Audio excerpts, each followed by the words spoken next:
Hey everybody, how's it going? Josh here, and today we're going to talk about how Doctor Doom could appear, theoretically, in a Black Panther 2. Now, my personal preference for a villain would actually be Kraven the Hunter. I know a lot of people are also campaigning for Namor, but really a character that would be kind of out of left field, but technically plausible, would be Doctor Doom. And the reason why is because Black Panther 2, from everything we know of so far, is rumored to be dealing with the Wakandans reacting to no longer being isolationist, because in the end of the first Black Panther movie, we saw Black Panther, and I guess T'Challa I should say, kind of take Wakanda more or less public instead of them being so isolationist. So Wakanda will probably offer more of their technology to people in a limited extent and will be a lot more helpful and involved in the international community, more so than they were before. And by that, it kind of seems like they're not going to be acting like a third world country anymore. They're going to proudly kind of show themselves to the world. And this will be really interesting because it will likely get villains as a result from Wakanda that are just xenophobic and highly traditionalist characters. In the comics, there's actually a moment where after T'Challa took Wakanda public, so to speak, to join the global community at large, a group of highly conservative Wakandans formed a group against that, called it the Sturi. And that name actually comes from Swahili, meaning tradition, as one of the common translations for it. So as the name kind of suggests, these are very traditionalist people, which we did see those type of people and those type of characters exist in the first Black Panther movie. And the MCU has a history of, and I guess a habit you could say, of adapting many storylines from 2000s Marvel publication.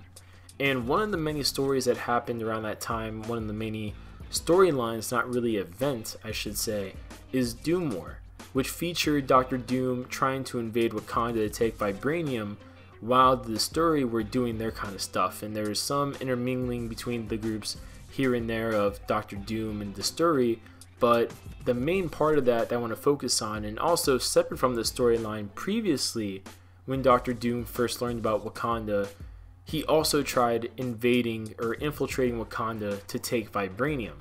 So this definitely isn't a foreign kind of subject, and it would narratively fit perfectly in relation to how Doctor Doom interacted with Black Panther in the comics, because beyond this, they don't really interact that much throughout most of the comics, besides like a Fantastic Four team up here and there, or even like an Avengers team up here and there.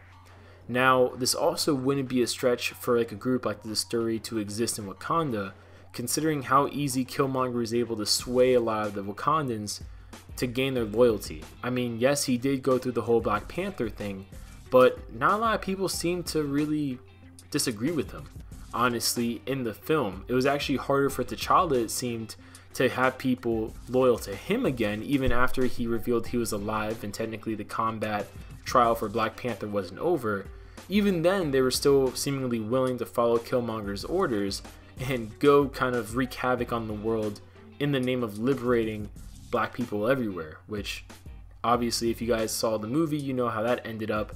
But it's also kind of interesting to me because it's very possible that Doctor Doom could be a force uniting several similar smaller countries in Eastern Europe, such as Sokovia. And maybe it's a situation where a country like that, that's very damaged still probably after the effects of Age of Ultron, maybe they want some of that Wakandan technology, Wakandan help, to rebuild their country to be stronger and better than it was before. And it's very possible Wakanda says no, so a character such as Doctor Doom would be incentivized to take that technology more so by force at this point instead of through diplomacy. I mean, that's obviously a stretch. We don't really know what's going to happen in Black Panther 2. I'm just saying that narratively it could work. And also at the same time, like I said before, with Doctor Doom maybe uniting smaller countries in Eastern Europe such as Sokovia, he could use Ultron leftovers from the Battle of Sokovia to make both the Doom tech suit and also repurpose Ultron drones for Doom bots, which is a very popular thing with Doctor Doom. And I think it's also worth noting that Latveria's location in Marvel Comics, even though it's fictional, is very similar to Sokovia's fictional location, and Sokovia was a made-up country just for the MCU. It didn't exist in the comics prior to Avengers Age of Ultron. But one thing that kind of goes against this is Kevin Feige did say when talking about the sequel to Black Panther that it's very possible they're going to explore more of the spiritual aspects of Wakanda, such as their history, the first Black Panther, the role of the Black Panther, things like that. So this may clash with that. However, Doctor Doom has quite the relationship with mysticism and magic, so at the same time, it's very possible that it would actually fit with him to be in this movie more so than putting in a character such as Namor. Also at the same time, you could argue that Doctor Doom, a big thing in his comic storyline, is he wants to go to the afterlife to save his mother, who is trapped in hell usually. So it's very possible that maybe Doctor Doom hears, upon learning about Wakanda, learns more about like the heart-shaped herb and all that stuff, and maybe he wants to get it to travel to that afterlife plane that people travel to once they become the Black Panther, because maybe in his mind that's a way he could visit or save his mother's soul in some way, shape, or form. But comment below your guys' thoughts. What do you guys think about this? I know it's highly unlikely. It's just something I thought about, so I thought I'd share the speculation with you guys, especially considering at this point Marvel should have the rights back to Fox characters. So comment below, and we'll see you guys later.